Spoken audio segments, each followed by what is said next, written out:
Саламатсыздарбы урматтуу телекөрүүчүлөр, эфирде галстук сусмайы көрсөтүүсүнүн кезектеги чыгарылышы. Бүгүнкү көрсөтүүбүздүн мейманы милдеттүү медициналык камсыздандыруу фондусунун Нарын аймактык башкармалыгынын директору Шамиева Зинагүл Асековна. Көрсөтүүбүзгө куш келипсиз. Саламатсызбы.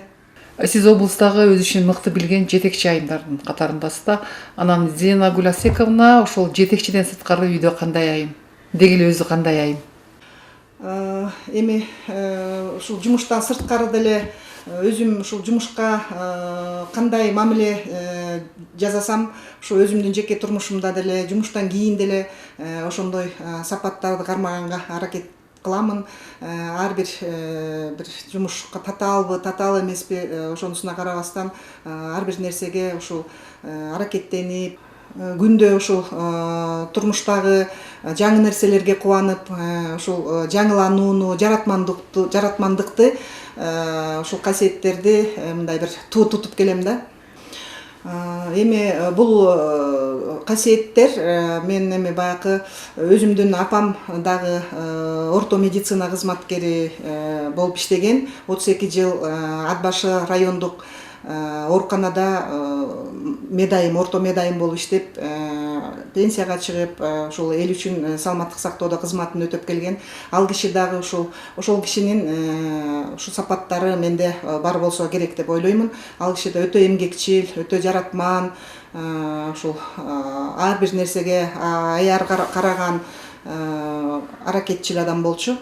Негизи менин өзүмдүн фамилиям айтып тургандай, Шамиев Батыркан деп менин чоң атам болот. Чоң атамдын бир тууганы. Ушул Шамиев Батыркан 1910 жылы төрөлүп, ушул 30 жылдары Москва шаарына ушул Кыргызстандан жөнөкөй карапайым жигит барып, Пирогов атындагы мед институтту кызыл диплом менен аяктап келген. Ошол кезде бул биздин академик Акунбаевдардын замандашы болуп эсептелинип калат да. Ат башы районуна биринчи хирург, биринчи баягы оорукананын башкы дарыгери болуп эмгектенген да. Ошол өзүмдүн апам ошол кишинин кол астында орто медайым болуп больницада иштеп, ал киши жөнүндө ал кишинин ошол кандай иштегенин, элге кандай кызмат кылганын айтып, ал кишинин окуган ошол кезде Москвада окуп келген китептери да бүгүнкү күнгө чейин сакталган. Ошол китептер менен кызыгып карап, ошол инструменттерин ошол апам алып коюптур, бизге эстелик кылып көрсөтүп, ошолордун баарын көрүп, ал кези мен ушу мектепте окуп жүргөндө эле мен ушу дарыгер болгум келип, анан кийин дагы ошол мектепти бүтүп, биздин Кыргыз мамлекеттик мед институтка тапшырып, анан бүгүнкү күнү ушу эмгекти улап, өзүрлүү эмгектенип келатам. Ушул кесип тандоодо сиздин үй бүлөдө ушул медицина кызматкерлери экен да, анан деги эле өзүңүздүн кесибиңиз кайсыл багыттагы адисисиз, анан ошол боюнча буга чейин ушул мекемени жетектей электе иштедиңизби, ошол кесип боюнча айта кетсеңиз да. Өзүм ошол бала дарыгери болуп, педиатр болуп эсептелинем. Анын ичинен дагы ошол инфекционист деп коет, детский инфекционист жагын бүткөм. Келип ушул эң биринчи жылы клиникалык ординатураны бүткөндөн кийин ушул Нарын шаарына келип, өзүмдүн ушул турмуш жолумду, эмгегимди ушул жактан баштадым.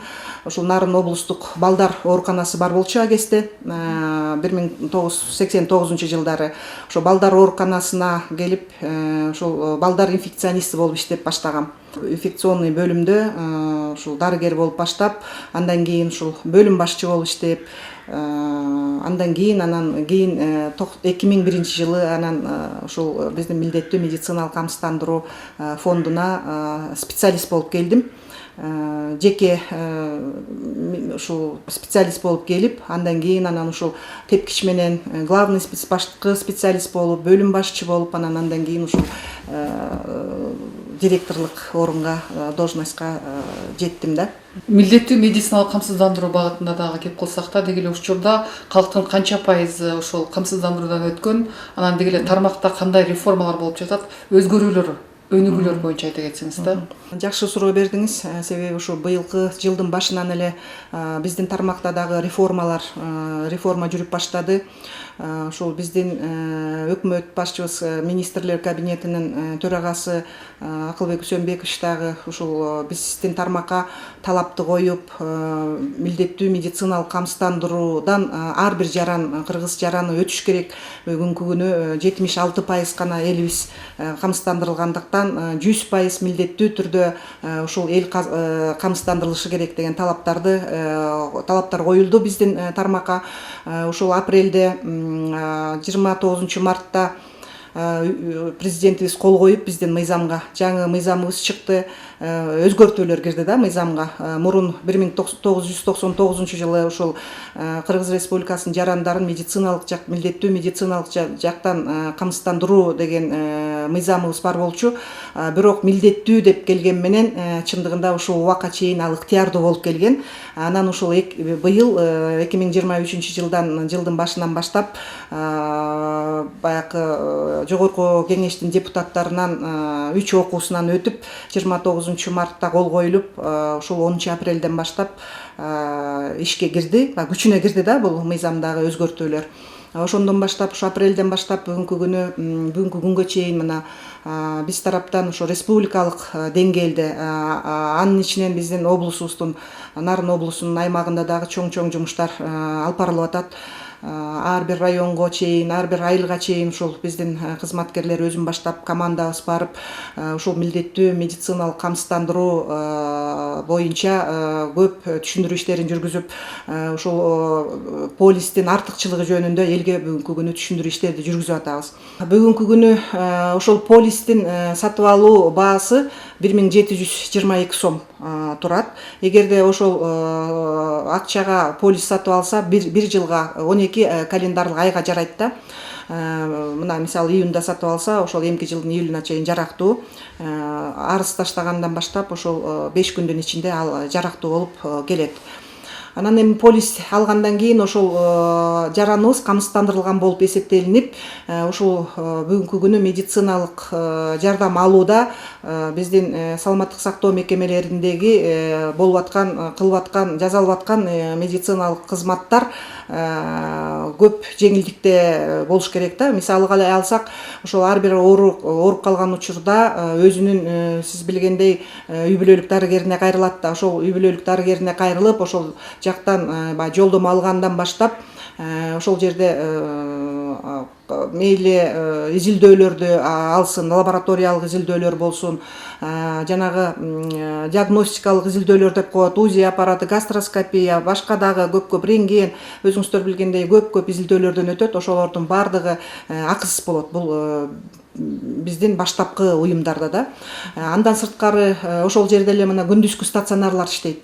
Ошол жерде физиотерапевтик кабинеттер иштейт. Ошолордун баары 50% арзандатылып, баягы атайын прескуранттар бекитилет. Антимонополиядан прескуранттар бөлүнүп чыкканда иштелип чыккан, ошолор менен келишим түзгөндө ошолордун баасынан 50% чейин арзандатылган баада төлөшөт. Анан ооруканага жаткан кезде дагы ошо жеңилдиктер бар. Атайын оору тарабынан ооруканага жатып атканда баягы атайын өз тарабынан дагы төлөм төлөйт. Ошол төлөмдөрдөн дагы көп жеңилдетилген нерселер бар да. Сиз айтпайсызбы, ошол камсыздандыруудан өтсө, ошол калкка жеңилдиктер каралат депчи. Ал ошол эле учурда мисалы ооруканаларга жаткан адамдар көпчүлүк учурларда мындай дары-дармектерди өздөрү сатып келүүгө туура келип атат да. Анан деги эле дары-дармек менен камсыз кылуу кандай? Анан эмне себептен алар дары-дармекти сатып келип атышат? Учурда дары-дармек жетиштүүбү ооруканаларда? Жылдын башында мекемелерге атайын смета бекитилет. Ошонун ичинде ошол ооруканалардын, саламаттык сактоо мекемелеринин жетекчилери өздөрүнүн ошо дары-дармекке болгон мукташтыгына карап, акча каражатын ошол жака коюшат да. Анан бүгүнкү күнү чындыгында дары-дармек бардык эле деңгээлде жетиштүү деп эсептейм, себеби акча каражаты бүгүнкү күнү жетиштүү. Ал эми ушул жана ооруканаларда сиз жогоруда айткандай оорулуулар ооруканага жаткан убакта дары дармектерди сатып келебиз деген бир ар кандай бир арыздаттандуулар болуп калып атпайбы? Алардын дагы бир объективдүү жана субъективдик бир себептери бар да. Чындыгында акча каражаты мекеменики турат, жетиштүү. Бирок ошол жанакы бардык сатып алуулар бүгүнкү күнү өзүңүздөр билесиздер, тендер аркылуу ошол дары дармектерди сатып алууда тендерге ошол баягы фармацевтикалык компаниялар өз убагында тендерге кирбестен катышпагандыктан ошо дары дармек үзгүлтүк болуп калып атат да. Андан сырткары өзүңүздөр билгендей, эми акыркы жылдары Россия менен Украинада согуш болуп атат. Биздин көп дарыларыбыз ошо Россиядан жана Украинадан келчү да. Ошол себептен дагы ошо дары дармектер өз убагында келбей, фармацевтикалык компаниялар ошо бизди камсыз кыла албай калып атышат да. Анан эми өзүңүздөр билгендей, жакында бардык соц тармактардан, телевидениядан көрүп атасыздар. Биздин президентибиз дагы Садыр Нуркожоевич ушу чоң талапты коюп, бүгүнкү күнү мамлекеттик кыргыз фармация баягы мекемесин уюштурду да. Ошол мекеме аркылуу бүгүнкү күнү баягы ортомчулар кошулбастан заводдон чыккан дары дармектерди ошол заводдун чыккан жердеги баасы менен ошол кыргыз фармация мекемеси алып келип республикалык деңгээлдеги бардык аймактарга алып келип, анан ошол жерден тендерлерди ойношуп өз баасына алышат. Анан мен ошол чоң үмүтүбүз бар бүгүнкү күнү ошо келечекте Кудайым буйрса ошо дары дармектерди мурунку бааларга караганда ортомчусуз түздөн түз ошо арзан баада биринчиден камсыз болот элдер, экинчиден ооруканалар камсыз болот да. Экинчиден ошол дары дармектердин бардыгы жок дарылар, жанагы Украина, Россиядан келбей аткан дарыларды да башка мына бүгүнкү күнү Турция жана башка дагы Россия чет мамлекеттерден дагы түздөн түз ошол дары дармектер келип баштады. Ошондуктан мен айтат элем, буюрса келечекте жакынкы убакта ушу дары дармектердин үзгүлтүгү жок болуп, жаткан ооруканага жаткан ооруларыбыздын бардыгы ушул толугу менен баягы өздөрү сатып албастан оорукана камсыз кылып, жакшы сапаттуу медициналык кызмат көрсөтүлөт деп айтып кетет элем. Кыргыз фармация ооруканалар үчүн гана алып келет бул дары дармектерди. Берки жеке менчик дарыканалар болсо, алар өзүңүздөр билгендей өздөрүнүн эсебинен өздөрү барып ар кайсы жактан алып келишет дагы. Ошондуктан баягы дары дармектер баягы өзүбүздүн жерибизге, регионго келгичекти ошо транспорттук чыгымдар жана башкаларды эсептелинип кичине кымбат баада болуп калып атат да. Толук дагы баягы келет деп пока азырынча баягы ишенич азыраак. Бирок биздин өкмөтүбүз дагы мунун үстүндө дагы иш алып барат деген баягы үмүттөбүз. Эми жумуштан сырткары дагы жеке жашооңузга өтсөк да, ушул жумуштан кийин эмне менен алек болгондо кызыгасыз? Жумуштан сырткары дагы эмне менен алек болосуз? Эми чындыгында көп убакта ушул мен көп жылдан бери саламаттык сактоо тармагында иштегендиктен, ошол убагында мурун дарыгерде болуп иштеп, убактылар аз болчу да. Көп учурда дежурстволор жумуштан кийин. Ошол сыяктуу эле кийин бул жумушка келгенде деле чындыгында мына азыр жетекчилик жумушта деле кызматымда ушул көп убактым ушул жумушта өтөт да. Жумуштан кийин дагы өзүңүздөр билгендей, мына азыркы кезде жетекчи болуп иштеште эле баягы талаптар катуу. Ошондуктан жумуштан кийин деле көп учурда өзүмдүн убактымды ошо жумушка жумшайм. Ар кандай жогору жактан келген баягы табыштамалар болот, иштеш керек, үйүмө келип дагы иштейм. Андан сырткары эми кичине убактым болгондо баягы үй бүлөм менен алектенгенге аракет кылам. Азыр ушул неберелүү болгом, быйылкы жылы ушул 6 ай болду небереме. Ошол неберемди карап, неберем менен бир кичине убакыт бөлгөнгө, үй бүлөмө, балдарыма убакыт бөлгөндү жакшы көрөм. Андан сырткары өзүм ошол өзүмчө калганда бир кандай десем, ушу музыка угуп, классикалык музыка укканды жакшы көрөм. Ушу классикалык музыкаларды угуп, өзүм дагы бир шыктанып, бир өзүмө идеялар келип, жакшынакай бир турмушумда жакшы нерселерди баягы жасаганга ушул музыка шыктандырат мен үчүн. Эми менин жакын адамдарым ушу менин балдарым. 2 уул, 1 кызым бар. балдар 2 уулум уже иштеп кызматында, улуусу прокуратура кызматында иштейт. Экинчи уулум ошо бизнес тарабында, өзү деле жогорку окуу жайын бүткөн, бирок бизнес жакка кеткен. Анан кызым бар, чет мамлекетте окуйт, азыр Германияда окуп атат, Америкада окуп келген. Анан азыр Германияда ушул жакшы тест менен өтүп, ушул жогорку окуу жайында окуп атат. Негизи Бишкекте Ататүрк университетинде окуйт. Анан ошол кызым менен көп баарлашам. Кызыма баягы моралдык жактан ушул сырдашып, жакшынакай бир тарбия бергенге аракеттенем. Балдарыма, келиндериме дегендей. Ушул жакын адамдарым, бир туугандарым бар, мени колдогон. Балдарым, менин колдогондорум, ушул эң жакын адамдарым. Анан өзүмдүн дагы ушул кесиптеш Бишкекте курбу досторум бар.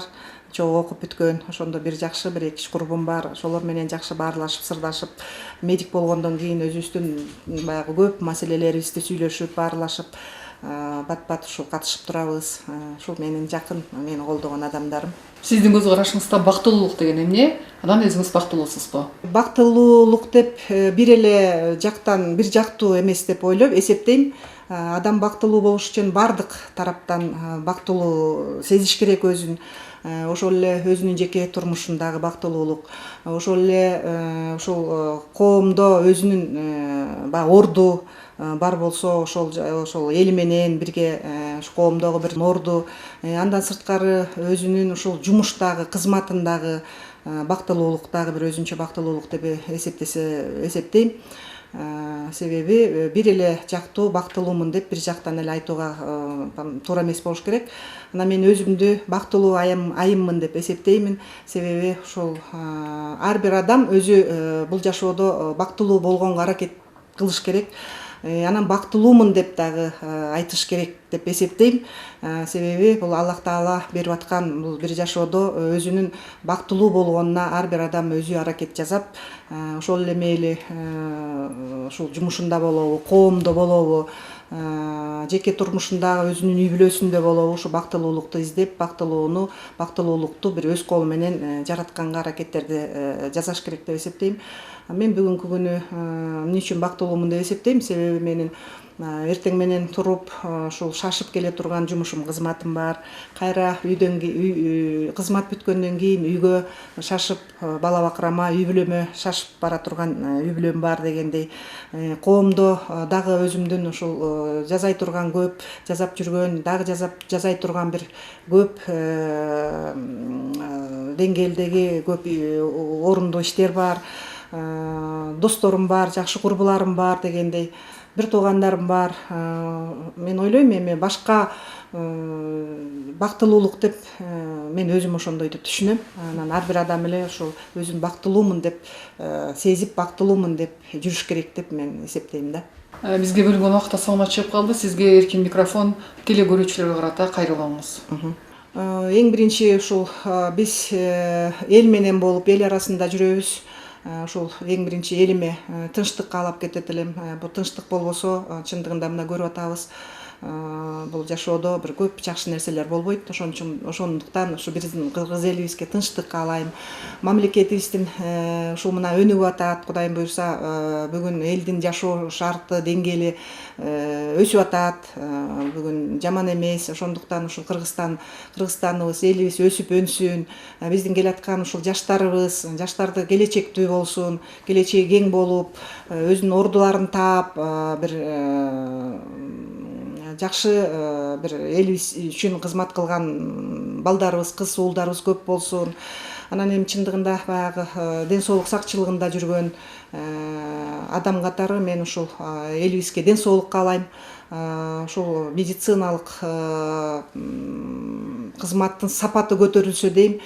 Ошол медициналык кызматтын сапаты көтөрүлүш үчүн ушул ар бир жарандагы өзүнүн ден соолугуна кам көрүп, өзү дагы ден соолугу үчүн баягы бир өзүнүн бир салымдарын кошуш керек.